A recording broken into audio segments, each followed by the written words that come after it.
Trump's assassination attempt from my guest, Captain Bishop Johnson, United States Army retired and military strategist, who will be joining me virtually via Zoom. Hello, Captain. My own take is this. The assassination attempt on the 45th President of the United States and the presumptive presidential nominee of the Republican Party, Donald Trump, stands condemned. Political violence has no place in any democracy, be it in the United States or any other democracy. In fact, in a democracy, to vote without debate is perilous, but to debate without voting is imbecile. And this is the very essence of democracy. The freedom of all citizens to freely associate and freely express themselves without intimidation or violence against them. And violence by any group against the other is unacceptable. I empathize with the former president and all Americans, and I know that democracy shall eventually prevail over hate, and I wish the former president a quick recovery. All right, so sad.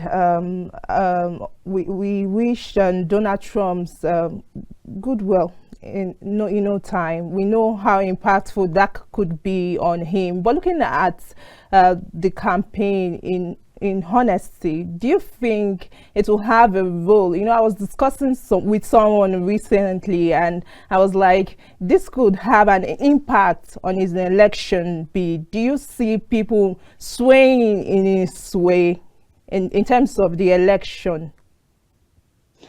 Well, like I was saying earlier, with regard to your first question, whether it was stage managed.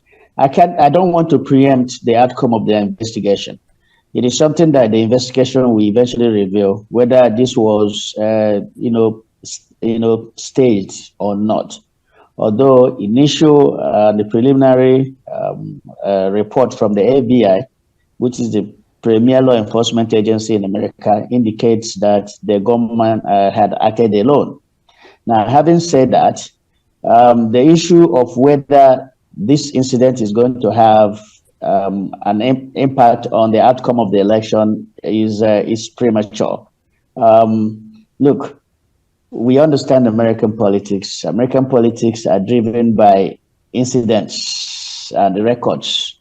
Now, at the moment, because of what has happened, the media and everybody is focused on this incident right now.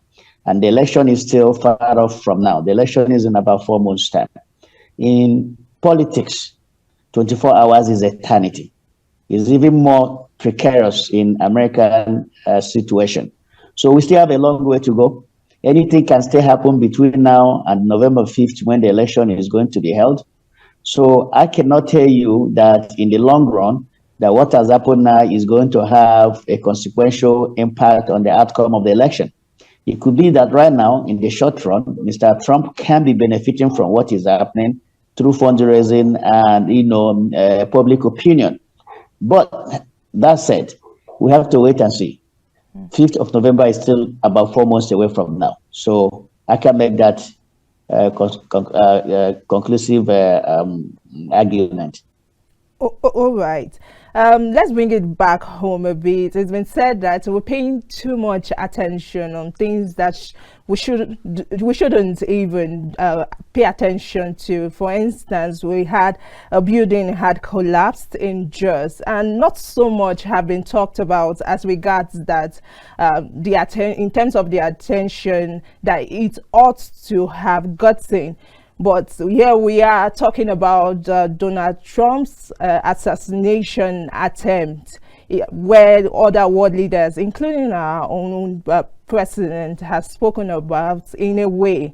Do you think really Nigerians should mind their business?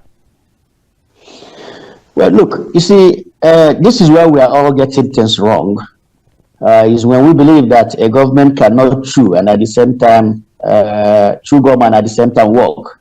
Our president can deal with domestic issues and at the same time deal with international affairs.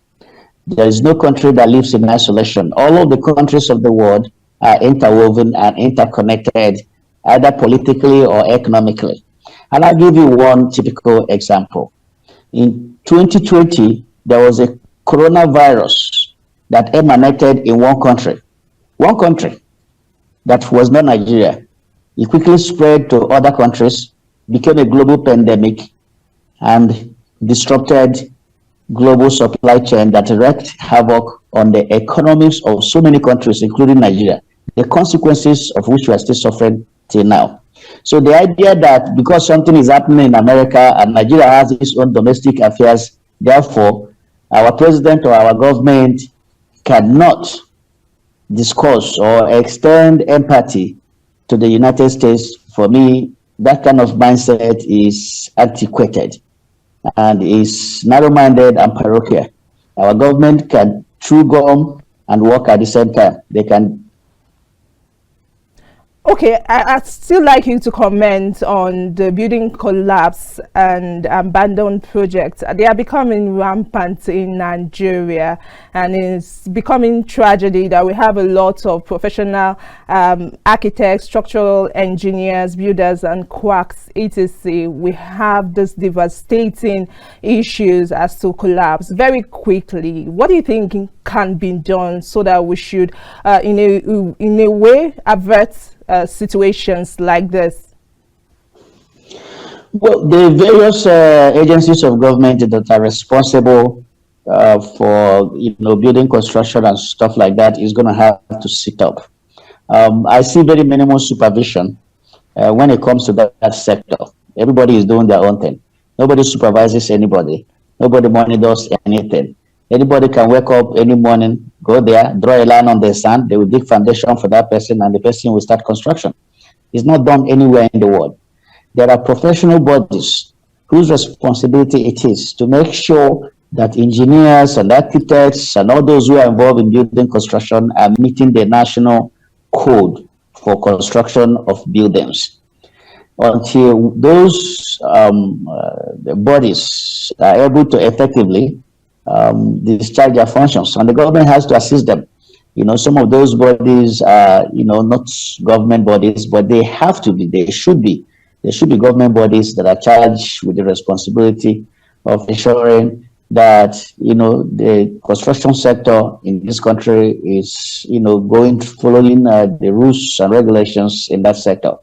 If we don't do that, and we don't ensure compliance, we are going to continue to experience instances of building construction, and it's becoming far too rampant in this country, and something has to be done about it. And this is where the government has to come in and make sure that something serious is done about it, and anybody who is found culpable in any of those instances is held to account and punished accordingly. Indeed. Thank you very much, Captain Bishop Johnson, U.S. Army retired and military strategist. It's been a pleasure having you on the news this afternoon. Thank you very much for having me.